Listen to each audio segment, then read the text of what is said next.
Perubahan fisik dan penyakit diidap mantan Presiden RI Joko Widodo jadi sorotan pengamat politik Rocky Gerung. Mengenai kondisi kesehatan Jokowi, Rocky Gerung menduga itu bukan alergi melainkan kondisi kejiwaan yang disebut psikosomatik.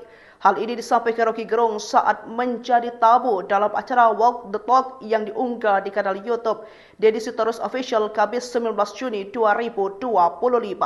Rocky Gerung juga menduga ada ketegangan psikologi yang dialami Jokowi dan sudah tidak bisa lagi diatasi dengan obat-obat kimia. Akademisi kelahiran Manado, Sulawesi Utara 20 Januari 1959 ini menambahkan ketegangan psikologis Jokowi bertumpuk lantaran banyaknya persepsi negatif dari publik. Akhir-akhir ini, kondisi dan penampilan Jokowi sedang menuai perhatian publik.